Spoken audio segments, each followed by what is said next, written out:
सबको जय मसीह की। यीशु मसीह के मधुर नाम में मेरे प्रिय, आज हम पढ़ते हैं आत्मिक अंधापन के बारे में कि एक मनुष्य आँख रहते हुए भी वो अंधा है, और जिसकी आँख खत्म हो गई है, जिसकी आँख से दिखाई नहीं देता है, वो भी अंधा है और आत्मिक रूप से भी अंधा है।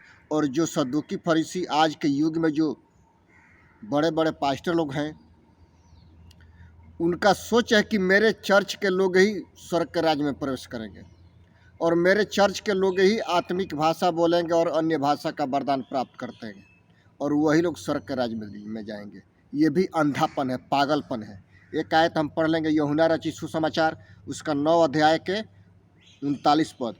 तब यीशु ने कहा, मैं इस जगत में न्याय के लिए आया हूँ, ताकि जो नहीं देखते वे देखें और जो देखते हैं वे अंधे हो जाएं। मेरे प्रियो, जो फरीसी उसके साथ हुए थे, उन्होंने ये बातें सुनकर उससे कहा, क्या हम भी अंधे हैं?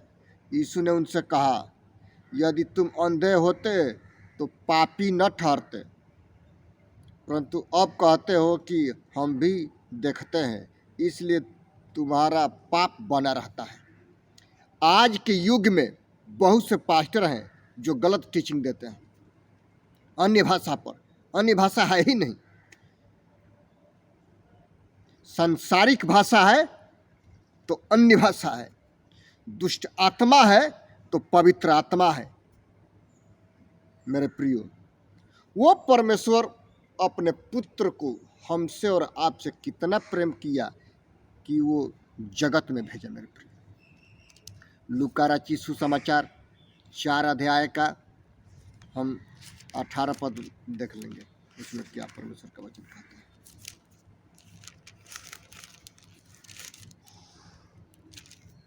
इस प्रकार से कहता है, प्रभु का आत्मा मुझ पर है। क्या? प्रभु परमेश्वर की आत्मा मुझ पर है, इसलिए कि उसने कंगालों को सुसमाचार सुनाने के लिए मेरा और आपका अभिषेक किया है। प्रभु की आत्मा आप पर है, आपके परिवार पर है, आपके लोगों पर है, आपके कलीसिया में है, आपके समाज में है, आपके देश में है। इसीलिए प्रभु परमेश्वर आपको सुसमाचार सुनाने के लिए आपका और मेरा अभिषेक किया है। मेरे प्रियो, ये आत्मिक अंधापन से दूर हटिए और आत्मिक रूप से घुस करके देखिए कि प्रभु परमेश्वर की आत्मा, आपने पिता पुत्र पवित्र आत्मा के नाम से बपतिस्मा लिया और तब जाकर के पवित्र आत्मा का छाप लगा और ये अधिकार मिला कि आप सुसमाचार प्रचार करिए। भेजा है कि बंदियों को छुटकारे का और अंधों को दृष्टि पाने का सुसमाचार प्रचार करूं। का बंदियों को छुटकारे का और जो अंधे हैं उनको दृष्टि पाने का सुसमाचार प्रचार करूं। इसीलिए प्रभु परमेश्वर की आत्मा आप पर है, मुझ पर है। जितने लोग उसको पिता पुत्र पवित्र आत्मा के नाम से ग्रहण करते हैं, बपतिस्मा लेते हैं, प्रभु परमेश्वर की आत्मा उनके जीवन में काम करता है। मेरे प्रिय, उनके राज्य में काम करता है, उनके घर में काम करता है, उनके परिवार में कार्य करता है। कुचले हुओं को छुड़ाऊं और प्रभु के प्रसन्न रहने के वर्ष का प्रचार करूं। देखिए, प्रभु परमेश्वर की आत्मा आपके जीवन में काम करता है। कब? जब आप घनिष्ठता की प्रार्थना करते हैं तब। एक आयत हम पढ़ लेंगे, यूहन्ना रचित सुसमाचार उसका 8 अध्याय का 12 पद में क्या परमेश्वर का वचन कहता है। 8 का 12 में है, यूहन्ना रचित सुसमाचार। दूसरे दिन बहुत से लोगों ने जो पर्व में आए थे यह सुना कि यीशु यरूशलेम में आ रहा है, तो वहाँ पर क्या किए? खजूर की डालियाँ लेकर के और यीशु मसीह को राजा बनाए। यीशु मसीह सांसारिक राजा नहीं था, वो आत्मिक राजा था। संसार में रहते हुए आपके जीवन में दाऊद राजा कहता है कि हे परमेश्वर, मेरे मन का राजा तो आप हैं, आप हमारे जीवन में वास करिए और हमारा चाल चलन और दिन प्रतिदिन बदलता जाए। मेरे प्रियो, रोमियो 12 के 2 के अनुसार कि संसार के सदृश न बनो, तुम्हारे बुद्धि के नए हो जाने से तुम्हारा चाल चलन दिन प्रतिदिन बदलता जाए। जब तुमने पिता पुत्र पवित्र आत्मा के नाम से ग्रहण किया और नया आशीष पाया, उस उमंग में यीशु मसीह के साथ दिन प्रतिदिन आगे बढ़ने के लिए आग्रह करते हैं संत पौलुस। हल्का पद में हम पढ़ते हैं कि मैं तुमसे आग्रह करता हूँ, प्रार्थना करता हूँ, विनती करता हूँ कि तू अपने शरीरों को जीवित, पवित्र और परमेश्वर के ग्रहण योग्य भावता हुआ बलिदान करके किया, जिंदा बलिदान करके चढ़ाओ, मरा हुआ नहीं, जिंदा बलिदान करके चढ़ाओ। क्योंकि जो जीवन रखते हैं वही जीवन के राज्य में प्रवेश करेंगे, वही अनंत काल के जीवन में प्रवेश करेंगे। मेरे प्रियो, जो जीवन नहीं रखते हैं, जो नामधारी हैं, बोलते हैं कि मैं 18 साल से विश्वासी में हूँ, कई की पीढ़ियाँ बीत गई है और गांजा और बीड़ी और शराब और दारू उसी तरह से पीते हैं, तो वो तो कहे का है, वो तो शैतान की संतान है। जितने मसीही लोग दारू और नशा करते हैं, शैतान की संतान है वो। कान खोल के सुन लो, क्योंकि हमारा यीशु बुलाने वाला पवित्र, स्वच्छ और निष्कलंक था। हमको भी वैसा ही बनना चाहिए, यीशु की तरह।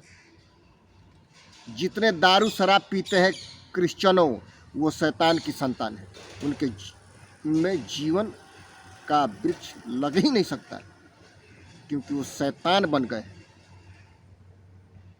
एक आयत हम पढ़ लेंगे, यूहन्ना रची सुसमाचार 12 के 40 पद